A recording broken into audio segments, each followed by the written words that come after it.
20세기가 되자 프로이트를 필두로 정신의학계에 새로운 치료법들을 막 찾기 시작해요. 그 결과 정신과 의사들은 독자적인 생물학적 치료법을 개발하는 데 성공합니다. 정신질환 치료를 위해 제시된 첫 번째 생물학적 치료법은 국소 감염 치료법이에요. 감염?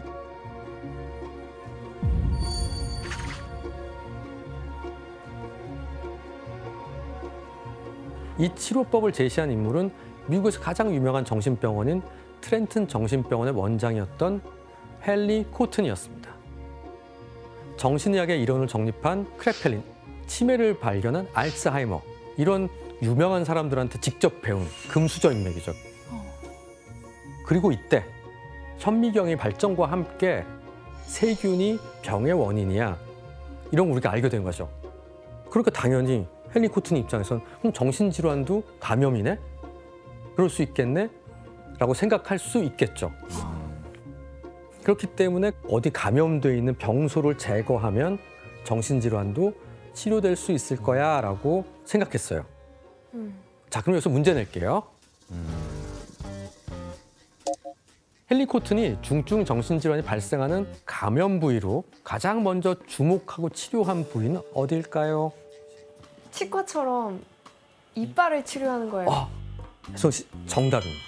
그럴 수 있겠다. 네, 그러니까 와. 바로 치아였습니다.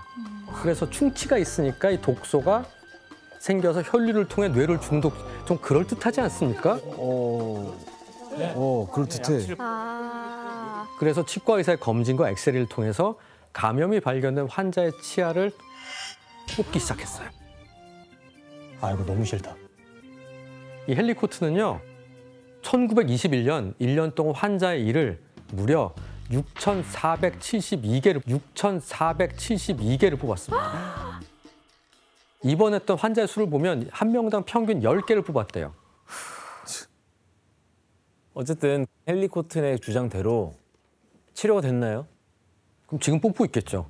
치료가 됐으면. 그러면은 그분은 이빨만 날아가시고 강냉이 털린 거예요, 그냥 두 사람한테. 6,000개가 괜히 갔다가 강냉이 털리고 온 거예요. 그렇죠. 그래서 왕창 제거를 하고 충분히 치료가 되지 않자 이제 퍼져나가기 시작합니다. 너무 무서운데? 편도선, 위장, 비장, 자궁경부, 결장 줄줄이 다 떼내기 시작하는 거죠. 떼네요? 왜냐하면 이빨을 뽑아보니까 안 났어. 그럼 내가 틀렸구나 생각해야 되잖아요. 전이 됐다고? 네, 그렇죠. 그렇게 생각을 한 거죠. 그래서 수술을 통해 감염 부위를 도려낼 필요가 있었다고 생각한 겁니다. 와. 실제로 마사 호이치라는 여성은 조울증 증상, 기분이 오르락내리락한 증상으로 입원해서 일단 당연하지만 이빨 몽땅 뽑았어요. 그 다음에 편도를 또 잘라냈어. 그리고 또 얼굴 뼈 안쪽 구멍을 뚫기도 했대요. 그 다음에 독소를 제거한다면서 결장의 관장들을 한 번에 20번씩. 그리고 저항하자 또 20번. 에? 그래서 이 마사의 조울증이 치료됐을까요? 아니요. 당연히 아니죠. 말 그대로 돌팔이 의사네. 그런데 놀라운 거는 병원에서 그녀를 국소 감염증으로 생긴 중증 질환을 외과 수술로 완치시킨 성공적인 사례다라고 파. 기록했대요. 이렇게 그걸 발표하니까 이 사람이 거짓말 할 리가 있어? 이렇게 유명한 사람의 제자인데? 하면서 대서특필이 된 거예요. 병원의 위상이 정말 올라가게 된 거죠. 더 유명해졌구나. 아이고 참. 자, 그럼 이번엔 또 다른 두 번째 생물학적 치료법은 말라리아 치료법입니다.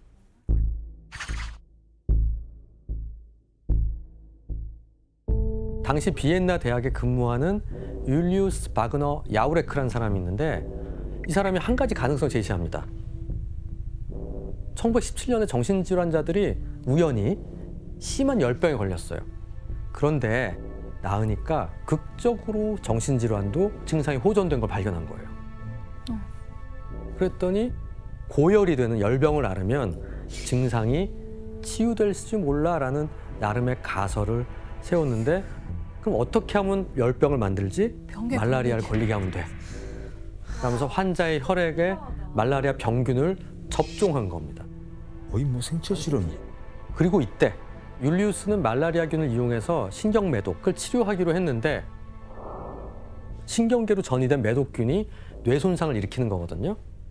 그래서 나중에 사망까지도 한 병인데 신경 매독이 당시 유럽에서 가장 흔한 정신질환이었다고 합니다. 아, 신경 매독이 무섭네. 교수님 이때까지만 해도 단순한 가설이었잖아요. 예. 실제로 이렇게 시도해보게 된 계기가 따로 있었나요? 예. 율리우스가 말라리아 치료에 대한 가설을 세운 당시에 우연히 만난 군인이 3일열 말라리아를 앓고 있던 환자였대요. 근데 실은 이 병은 쉽게 치료가 가능한 병이었다고 합니다. 그래서 율리우스가 말라리아 환자에게서 피를 뽑아낸 다음에 이 균을 신경매독 환자 9명에 주입했습니다. 그러면 이 신경매독 환자들은 다 나았을까요? 더 심해지지 하나도 안 않아요? 낫겠죠. 다 죽었을 것 같아. 다 죽었어요.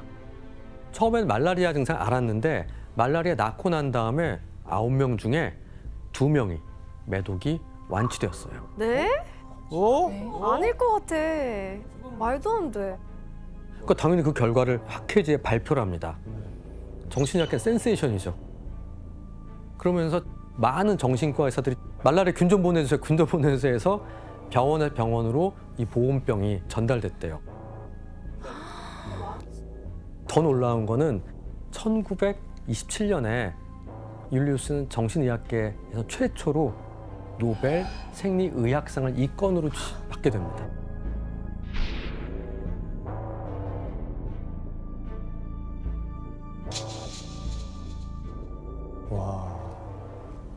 교수님 당시에는 그 말라리아 그거 말고는 다른 치료법은 아예 없는 거예요? 하나 더 있습니다. 정신질환의 원인으로 뇌에 관심을 가지며 고안된 치료법이거든요. 바로 전기 충격 치료. 에?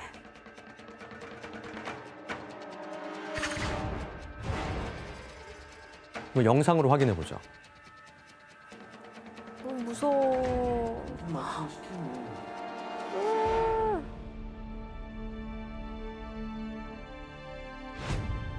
야, 이거 진짜. 아이고.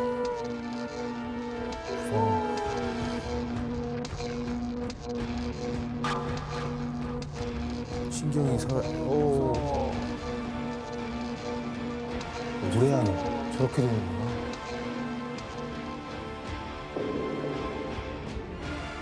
야, 이건 너무 충격적이다.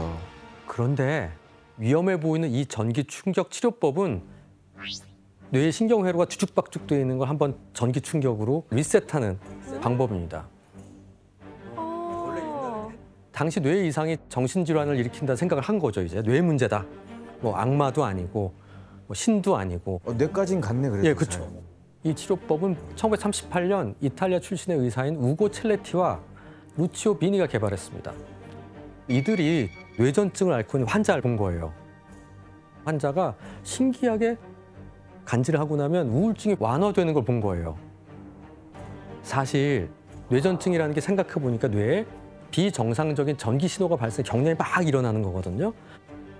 그래서 거꾸로 정신질환자 뇌에 전기 자극을 주면 좋아지지 않을까? 가설을 세운 거죠. 또 마침 경찰이 길거리에서 신원 미상의 정신증 환자를 데리고 왔어요. 그래서 이 연고 없는 환자한테 지금 한 말도 안 되는 얘기지만 뇌에 반복해 전기 자극을 줬어. 그래서 경련을 일으키는 시도를 했습니다. 자, 이들은 환자가 버틸 전압을 실험을 통해 찾고 있었던 거예요. 이 결과는 신기하게 증세가 호전됐어요. 와. 이 효과가 있었다고요? 그래서 일단 극적으로 호전되는 모습을 보게 되니까 전기 충격 치료를 적극적으로 시도해 보게 됐습니다. 곧 많은 병원에 시행됐고 미국에서는 의학 교과서에도 실리게 됐죠. 이 치료법이 특히 주목받던 곳이 있었는데 바로 1차 세계대전이 벌어지고 있던 전쟁터였습니다. 참혹한 스트레스와 극심한 공포들이 있었대요. 왜냐하면 참호 속에서 우리 얘기하다 갑자기 친구가 총에 맞거나 팔다리가 잘리는 모습을 봐야만 됐던 거죠. 또 비가 오면 물이 차죠. 또 쥐가 들끓죠. 잠자는 병사의 얼굴이나 시체를 파먹었다고 합니다. 병사들 사이에선 쉘쇼크 증상이 잇따랐습니다. 쉘쇼크? 특별히 충격적이거나 스트레스가 심한 상황을 경험한 후에 심한 우울이나 불안, 공황, 뭐 재경험, 악몽 이런 건데 표정에서 광기가 보이는데요. 너무 무서운데요? 그쵸. 참호네, 참호. 스트레스 받으니까 미친 것 같아. 아,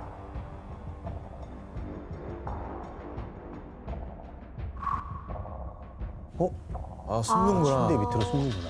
맞아. 무슨 소리만 들려도. 전쟁터도 아닌 참호에 있는 것처럼 침대 밑으로 숨으라고 하고요. 아, 저 제정신으로 있을 수가 없어요. 아, 어떡해. 안타깝다. 총 잡은 손인가 봐.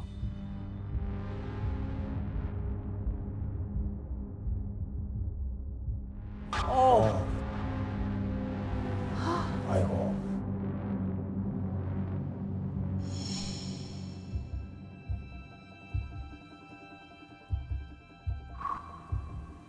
어떡해. 다리가 멀쩡한데도 못 걷죠.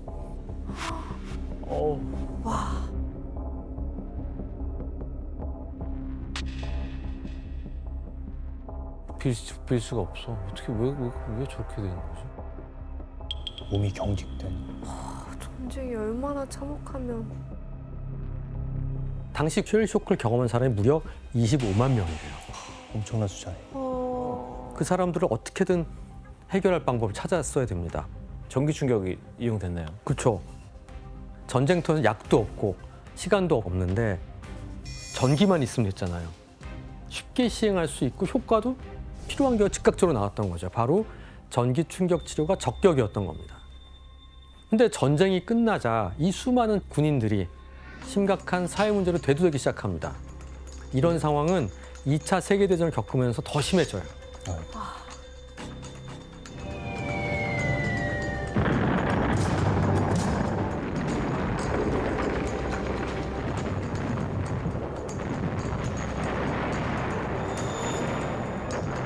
자, 그럼 여기서 문제 낼게요.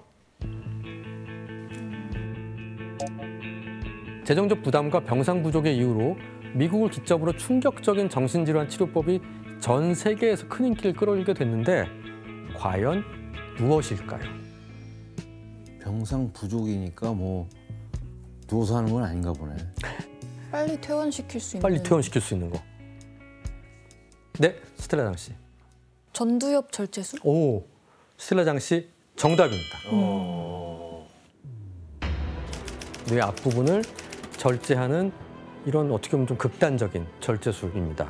와. 전두엽의 앞부분에 위치한 특히 전전두엽 전두엽? 이런 게 손상되면 독립적인 판단 능력, 결정력, 감정 표현 능력이 줄어들고요. 무엇보다 충동성 그 부분들과 연관돼 있을 거라 생각을 해서 실제로 월터와 제임스는 정신질환자들의 이런 변화가 생기는 걸 보고 심한 공격성이 사라졌다고 생각하게 된 거죠.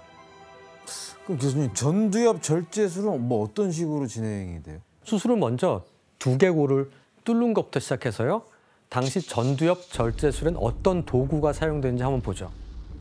침 같은 거 쓴 거 아닌가? 너무 커요. 드릴이래, 드릴. 1940, 50년대 전두엽 절제술에 실제 사용된 뇌를 뚫는 드릴입니다. 왼쪽이 손잡이, 오른쪽에 드릴이네요, 예. 드릴. 이렇게 돌려서 네. 뚫어버리는 거네. 네, 맞습니다. 수술이 시작되는 이런 드릴로 두개골에 구멍을 뚫고요.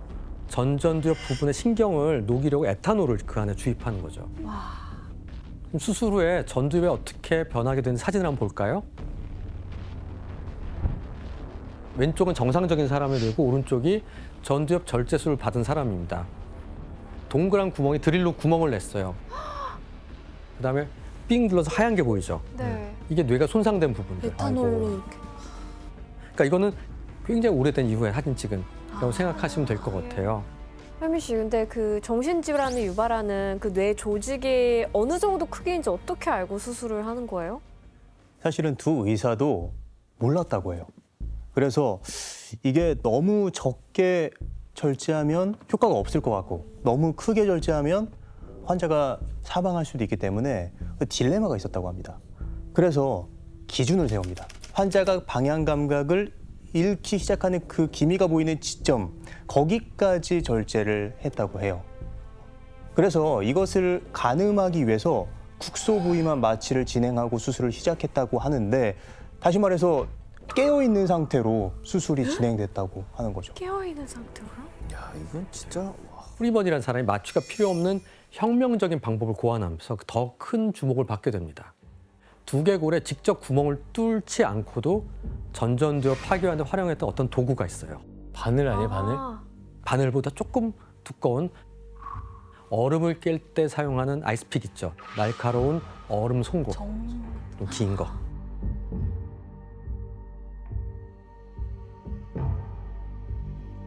그걸 머리에다가 눈 찍었다고요? 같은 데로 들어가서 하는 거예요? 그러니까 경안화 전두엽 절제술이라고 합니다. 아, 말도 안 돼. 어떻게 저럴 수가 있어. 그렇다면 대체 얼음 송곳을 어떻게 수술한 건지 영상을 보도록 하죠. 아, 이게 영상이 있어요?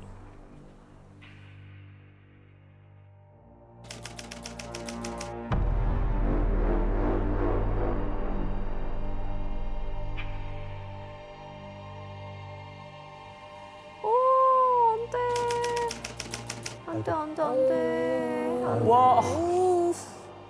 그래서 송곳을 눈꺼풀 밑으로 집어넣고 망치로 송곳의 뒷부분을 건드려서 말도 안 돼. 안구를 통해 전두엽까지 바로 간 거죠. 네, 그럼 안 돼. 저 아이고, 망치로. 뇌 안쪽으로 휘저어서 신경망을 끊어낸 거죠. 저거 눈은 괜찮아요? 눈 실망하는 거 아니에요? 그래서- 시신경은 안 건드려요? 네, 안 건드린 채 그 사이를 와, 어우, 너.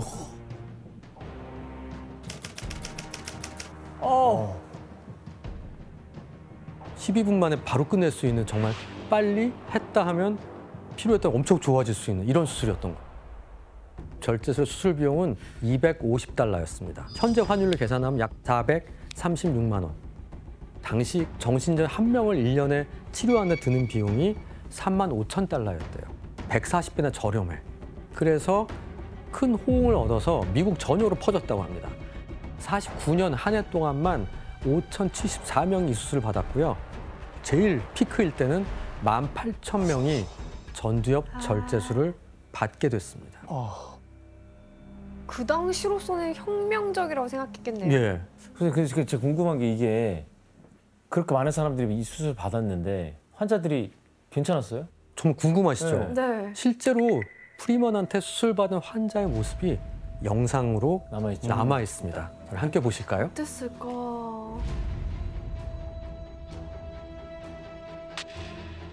수술하기 전인가 봐. 전이죠.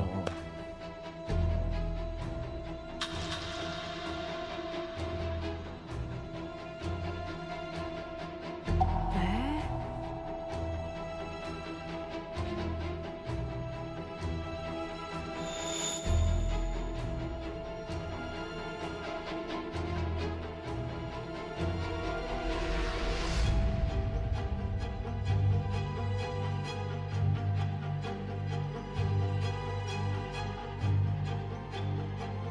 통제하기 쉬워졌다.